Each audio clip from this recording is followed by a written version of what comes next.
अस्सलाम वालेकुम। टॉपिक जो हमने स्टार्ट किया हुआ है वो है प्रोग्रामिंग लैंग्वेजेस। इसका आज पार्ट 3 हम पढ़ेंगे।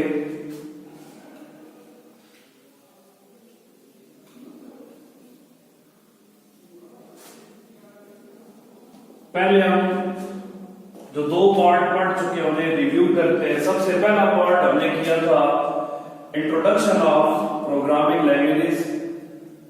इसमें हमने पढ़ा था कि लैंग्वेज क्या होती है, उसका पर्पस क्या है, प्रोग्रामर की डेफिनेशन पढ़ी थी। प्रोग्रामर कौन होता है? वो शख्स जो कंप्यूटर के प्रोग्राम्स बनाता है उसे प्रोग्रामर कहते हैं। एक डेफिनेशन पढ़ी थी प्रोग्रामिंग की कि वो अमल जिसमें कंप्यूटर के प्रोग्राम्स बनाए जाते हैं उसे प्रोग्रामिंग कहते हैं। प्रोग्रामिंग लैंग्वेज के बारे में पढ़ा था और इसकी दो टाइप्स का जिक्र कर हमने किया कि इसकी दो टाइप्स हैं, एक हाई लेवल लैंग्वेज और एक low level language. Low level language को कल हमने एक्सप्लेन किया था। लो लेवल लैंग्वेजेस की मजीद दो टाइप्स हैं, एक मशीन लैंग्वेज और एक असेंबली लैंग्वेज, जो हम कल डिटेल से पढ़ चुके हैं। कंप्यूटर की फंडामेंटल लैंग्वेज मशीन लैंग्वेज है जिसको कंप्यूटर डायरेक्ट समझ सकता है और ये 0 एंड 1 की फॉर्म में होती है। फिर एक स्टेप हायर लैंग्वेज बनाई थी जिसका नाम है असेंबली लैंग्वेज। एक स्टेप हायर का क्या मतलब है? ये मशीन से थोड़ी आसान है क्योंकि इसमें सिंबल यूज होते हैं, उन सिंबल्स को निमोनिक्स कहते हैं। तो आज का जो हमारा टॉपिक है वो लैंग्वेजेस की जो सेकंड टाइप है, हाई लेवल लैंग्वेजेस। इनके बारे में हमने पढ़ना है। हाई लेवल लैंग्वेजेस क्या होती है, इसकी कितनी टाइप्स है।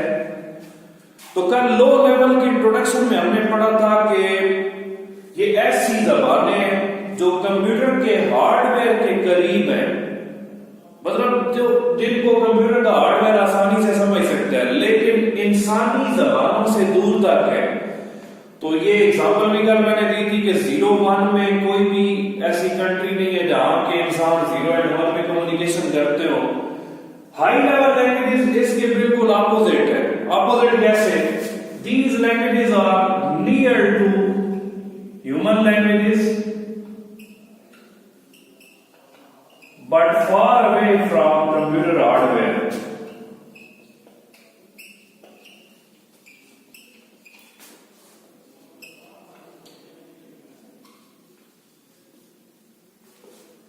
ये जबानें इंसानी जबानों के करीब तर है, near to human languages but far away from computer hardware. Computer hardware से दूर है, उससे मिलती जुलती नहीं है। अब इंसानी जबानों से करीब तर कैसे? क्योंकि इसमें जितनी भी इंस्ट्रक्शंस दी जाती हैं वो सारी इंग्लिश लाइक वर्ड्स में दी जाती हैं। जिस तरह का हमने असेंबली लैंग्वेज वर्ड पढ़ा था, इसमें इंग्लिश की तरह के वर्ड्स इस्तेमाल होते हैं और सिंबल इस्तेमाल होते हैं जिनको समझना हमारे लिए बहुत आसान है। और ये वाले वर्ड्स रीडेबल होते हैं। कल भी इस पे हमने बात की थी कि जो चीज रीडेबल हो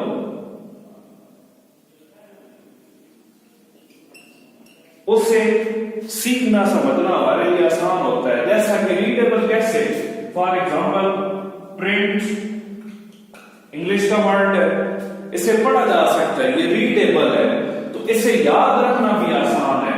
फॉर एग्जांपल अगर एक और इसका देखा जाए MSCBOX मैसेज बॉक्स, ये इंग्लिश का वर्ड है, इसे पढ़ा जा सकता है, तो इसलिए इन वर्ड्स को याद रखना भी आसान है। तो अगर हम इसे कंपेयर करें लो लेवल लैंग्वेजेस के साथ तो हम सिंपली ये कहेंगे कि इन लैंग्वेजेस को सीखना आसान है, इनमें काम करना आसान है।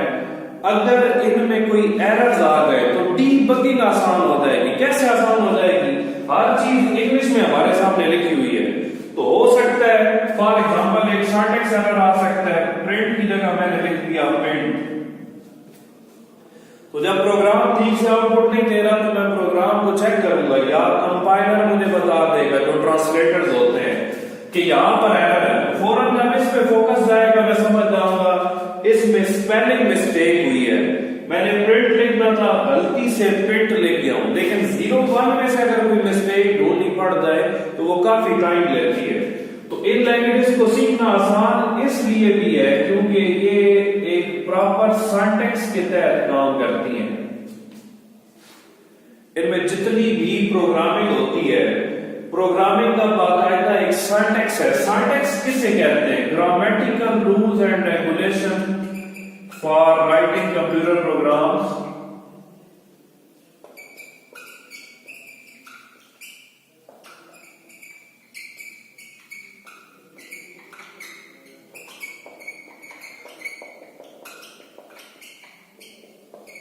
कंप्यूटर के प्रोग्राम राइट करने के जितने भी रूल्स एंड रेगुलेशंस हैं उन्हें सिंटैक्स कहते हैं। और हाई लेवल लैंग्वेजेस जितनी भी हैं उनमें प्रोग्रामिंग बाकायदा रूल्स एंड रेगुलेशंस के अकॉर्डिंग होती है। रूल क्या है? अगर हमने इंग्लिश लैंग्वेज सीखनी है, कॉमन सी बात है, तो इंग्लिश की ग्रामर सीखी जाती है पहले। उस ग्रामर में क्या होते हैं? सारे इंग्लिश के रूल्स हैं। बस रूल्स क्या है कि हर सेंटेंस जहां पर खत्म होगा उसके एंड पे फुल स्टॉप हमने लगाना है। कोई क्वेश्चन पूछना है तो उसके एंड पे क्वेश्चन मार्क लगाया जाता है। ये रूल्स हैं। अगर पास्ट टेंस में बात करनी है तो हमने कौन सी फॉर्म ऑफ वर्ब यूज करनी है। जिस बंदे को वो ग्रामर आ गई है इसका मतलब उसे इंग्लिश समझ आ गई है। इसी तरह हाई लेवल लैंग्वेज की जितनी भी टाइप्स है जो आज हम पढ़ेंगे उनमें जितनी भी प्रोग्रामिंग हो रही है वो बाकायदा रूल्स के मुताबिक हो रही है। अगर हम उन रूल्स को सीख लें तो हम आसानी से इन लैंग्वेजेस में एक्सपर्ट बन सकते हैं, इनमें प्रोग्रामिंग कर सकते हैं। इसके अगेंस्ट अगर हम देखें मशीन लैंग्वेज जो कल हमने पढ़ी, मशीन लैंग्वेज में कोई सिंटैक्स नहीं है, उसमें कोई रूल्स एंड रेगुलेशंस नहीं है। और रूल्स एंड रेगुलेशन ना होने की वजह से इसमें प्रॉब्लम क्या बनता है कि इनको सीखना हमारे लिए बहुत मुश्किल हो जाता है। तो हाई लेवल लैंग्वेजेस इंसानी जबानों के करीब तरह, मतलब इंसानी जबानों से मिलती जुलती है। वो वाली जबानें जो कॉमन इंसान इस्तेमाल करते हैं, जैसा कि इंग्लिश है, इसमें जितनी भी इंस्ट्रक्शन हमने कंप्यूटर को देनी है वो इंग्लिश की तरह के वर्ड्स होंगे। उन वर्ड्स को यूज करके हम सारी हिदायत देंगे। और सिंबल्स होंगे, जैसा कि लास्ट लेक्चर में हमने पढ़ा था, सिंबल कौन से हो सकते हैं, क्वेश्चन मार्क हो सकता है, एच का सिंबल हो सकता है, कोई ब्रैकेट्स हो सकती है। तो ये हमारे लिए बहुत आसान है, इनमें प्रोग्रामिंग करना हमारे लिए आसान है, हम इन्हें आसानी से समझ सकते हैं। लेकिन ये जबानें कंप्यूटर को समझ नहीं आती। क्यों नहीं समझ आती? कल वाले लेक्चर में हमने ये पढ़ा था कि कंप्यूटर की नेटिव लैंग्वेज मशीन लैंग्वेज है। और ये भी पढ़ा कि वह जबान है only language that is directly understood by computer, कि ये वाहिद एक ही जबान है जिसको कंप्यूटर समझ सकता है। तो फिर हमने असेंबली लैंग्वेज का पढ़ा कि ये इसमें प्रोग्राम जो बनेंगे इसे समझाने के लिए हमें ट्रांसलेटर चाहिए, असेंबलर चाहिए। तो इसी तरह जितनी भी हाई लेवल लैंग्वेजेस हैं ये यूजर के समझने के लिए तो आसान है, लेकिन कंप्यूटर को समझ नहीं आती। कंप्यूटर को कौन सी लैंग्वेज समझ आती है? जो कल हमने पढ़ी, मशीन लैंग्वेज। इस लैंग्वेज को कंप्यूटर डायरेक्टली अंडरस्टैंड कर सकता है। तो हमारी बात कंप्यूटर को कैसे समझ आएगी? हमें एक प्रोग्राम की जरूरत पड़ेगी जिसका नाम है ट्रांसलेटर। हाई लेवल में हम जितनी भी प्रोग्रामिंग करेंगे, ट्रांसलेटर उन्हें कन्वर्ट करेगा मशीन लैंग्वेज में ताकि कंप्यूटर को समझ आ जाए। फिर कंप्यूटर जो भी आउटपुट जनरेट करेगा वो तो 0-1 में जनरेट करेगा, 0-1 हमें समझ नहीं आती। तो फिर जो आउटपुट कंप्यूटर ने जनरेट की, ट्रांसलेटर उसे कन्वर्ट करेगा यूजर की लैंग्वेज के अकॉर्डिंग, मतलब हाई लेवल लैंग्वेज में तो हमें भी समझ आ जाएगी। तो ये इंट्रोडक्शन है हाई लेवल लैंग्वेजेस का। इसके बाद इसकी टाइप्स हैं, कुछ 5-6 टाइप्स आज हम एक्सप्लेन करेंगे।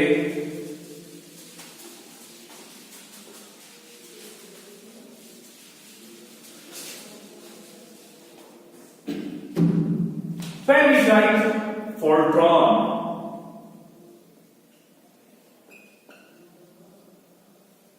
ये सबसे पहली मेजर हाई लेवल लैंग्वेज है, फर्स्ट मेजर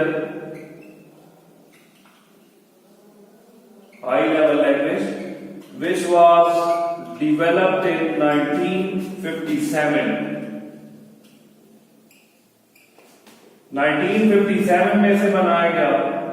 और अगर एमसीक्यूज में ये क्वेश्चन आता है कि सबसे हाई लेवल लैंग्वेज कौन सी थी? तो पहली major high level language Fortran थी। कब इसे डेवलप किया गया? 1957 में। 1957 में ये बनी थी। अब फोर्ट्रान लैंग्वेज किस मकसद के लिए इस्तेमाल होती है? पहले इसका स्टैंड फॉर देखते हैं। Fortran stands for formula translation.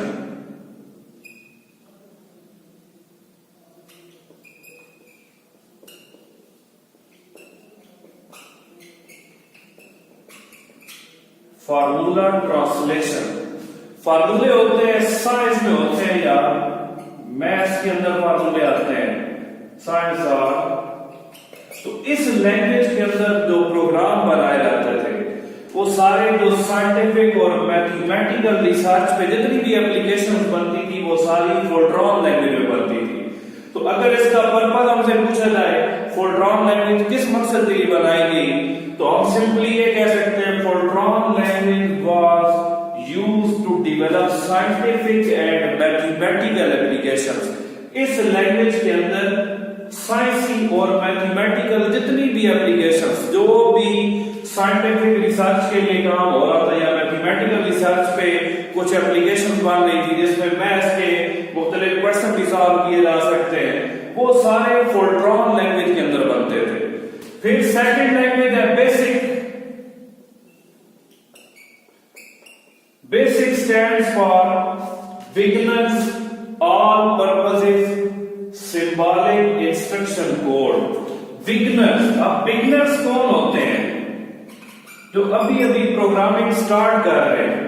For example 9th वाले हैं तो वो 9th में एज अ सब्जेक्ट चूज करते हैं बायो की जगह पे कंप्यूटर। इट मींस वो अभी कंप्यूटर की फील्ड में इन हो रहे हैं, वो बिगिनर्स हैं। तो ये लैंग्वेज बिगिनर्स के लिए बनाई गई। 10th के सिलेबस में भी है बेसिक लैंग्वेज, जिसमें स्टूडेंट्स को प्रोग्रामिंग के कॉन्सेप्ट सिखाए जाते हैं। स्टूडेंट्स को प्रोग्रामिंग के कॉन्सेप्ट सिखाए जाते हैं। बेसिक कॉन्सेप्ट क्या है? प्रोग्राम बनते कैसे, प्रोग्राम में इनपुट कैसे दी जाती है, प्रोग्राम से आउटपुट कैसे ली जाएगी, वेरिएबल्स क्या होते हैं। तो बेसिक लैंग्वेज बेसिकली बनाएगी स्टूडेंट्स के लिए ताकि उन्हें प्रोग्रामिंग के बेसिक कॉन्सेप्ट सिखाए जा सके। तो अगर इस लैंग्वेज का पर्पस हमसे शॉर्ट क्वेश्चन में पूछ लिया जाए कि बेसिक लैंग्वेज क्या है, तो सबसे पहले तो हम इसका स्टैंड फॉर लिखेंगे beginners all purposes symbolic instruction code. Purpose इसका लिखेंगे this language was developed for students to teach them the basic concepts of programming. ये लैंग्वेज बेसिकली स्टूडेंट्स के लिए बनाई गई ताकि उन्हें प्रोग्रामिंग के बुनियादी कॉन्सेप्ट सिखाए जाएं। थर्ड हाई लेवल लैंग्वेज है COBOL. COBOL stands for common business oriented language. Repeat कर रहा हूं, COBOL stands for common business oriented language. अब इसके स्टैंड फॉर में हमें पता चल रहा है ये किस मकसद के लिए बनाई गई थी। ये जितनी भी कारोबारी लिहाज से जो एप्लीकेशन शुरू में बनाई जाती थी वो सारी इस लैंग्वेज में बनती थी। तो अगर कोबोल लैंग्वेज हमसे पर्पस पूछ लिया जाए किस मकसद के लिए बनाई गई, तो हम सिंपली ये कह सकते हैं this language was developed to create business applications. COBOL language was developed to write business applications. ये लैंग्वेज बनाई गई क्या बनाने के लिए? कारोबारी लिहाज से, मतलब किसी डिपार्टमेंटल स्टोर के लिए आजकल जो एप्लीकेशन बन रही है, इसी तरह शुरू में जो बड़े बड़े कारोबार है उनके लिए जितनी एप्लीकेशन बनती थी उस पे जितना रिसर्च का काम हो रहा था वो सारा कोबोल लैंग्वेज में हो रहा था। Fourth language pascal. लैंग्वेज का नाम एक साइंटिस्ट था जिसका कंप्यूटर के इंट्रोडक्शन में हमने पढ़ा था कि 1642 में इसने एक डिजिटल कैलकुलेटर बनाया था जिसका नाम इसने खुद रखा था पैस्कलाइन कैलकुलेटर। और आजकल कहा जाता है कि इसी के कैलकुलेटर को बुनियाद बनाकर कंप्यूटर इन्वेंट हुआ है। तो ये फाउंडर ऑफ कंप्यूटर भी इसे कहा जा सकता है। पास्कल 1642 में इसने एक डिजिटल कैलकुलेटर बनाया था, तो उसके आनंद के तौर में इस लैंग्वेज का नाम पास्कल रखा गया। अब प्रॉब्लम क्या बनी शुरू में कि फोर्ट्रान लैंग्वेज जो बंदा सीख लेता वो सिर्फ साइंटिफिक और मैथमेटिकल एप्लीकेशन इसमें बना सकता था। जो बंदा एक्सपर्ट होता कोबोल में वो सिर्फ कारोबारी जितनी एप्लीकेशन है वो बना सकता था। अब पास्कल लैंग्वेज जो सीख लेता, ये कॉम्बिनेशन ऑफ ऑल लैंग्वेजेस थी। इट मींस पास्कल लैंग्वेज में जो बंदा एक्सपर्ट होता वो साइंटिफिक एप्लीकेशंस भी बना सकता था, मैथमेटिकल भी और बिजनेस एप्लीकेशंस भी। इसके बाद सी एंड सी प्लस प्लस दो मजीद लैंग्वेजेस हैं। 1972 में सी लैंग्वेज को बनाया गया। सी लैंग्वेज से पहले जो लैंग्वेज चलती थी वो थी B language. B language develop हुई थी 1969 में। उसी को थोड़ा इम्प्रूव करके सी लैंग्वेज को बनाया गया। उसके डेनिस रिची ने इन लैंग्वेजेस को बनाया। डेनिस रिची 1972 के अंदर। अब इस लैंग्वेज में यूनिक्स ऑपरेटिंग सिस्टम की जितनी भी एप्लीकेशन थी वो बनाई जाती थी और सिस्टम सॉफ्टवेयर भी इसमें बनाए जा सकते हैं। फिर सी लैंग्वेज को थोड़ा इम्प्रूव करके एक नई लैंग्वेज बनाई गई जिसका नाम है सी प्लस प्लस। 6 नंबर पे विजुअल बेसिक है। स्टार्ट में जब विजुअल बेसिक लॉन्च हुई तो वो इतनी ज्यादा फेमस नहीं थी। क्यों? तब कंप्यूटर की प्रोग्रामिंग की फील्ड में डोमिनेट कर रही थी सी और सी प्लस प्लस। लेकिन जब 1993 में विजुअल बेसिक का वर्जन 3.0 लॉन्च हुआ तो उससे फिर विजुअल बेसिक ने एक कदम जमाना शुरू कर दिए। लोग ज्यादा सी और सी प्लस प्लस को छोड़ के विजुअल बेसिक पे आना शुरू हो गए। और विजुअल बेसिक का सबसे बड़ा एडवांटेज है कि इसमें आजकल सारी जितनी भी ग्राफिकल एप्लीकेशन है वो सारी मान रही है। तो ये हमारा आज का टॉपिक है। हाई लेवल लैंग्वेज का इंट्रोडक्शन हमने पढ़ा, उसकी 6 टाइप्स पढ़ी है और इन टाइप्स को अगर एक्सप्लेन करना पड़ जाए तो सबसे पहले हम हाई लेवल लैंग्वेज को एक्सप्लेन करेंगे। इन टाइप्स का जिसका स्टैंड फॉर बन रहा है वो स्टैंड फॉर लिखें। सिर्फ इनका पर्पस लिखना है कि कौन सी लैंग्वेज किस मकसद के लिए इस्तेमाल हुई। तो ये आज का हमारा टॉपिक है। कल इंशाल्लाह हम ट्रांसलेटर के बारे में पढ़ेंगे। Thank you so much.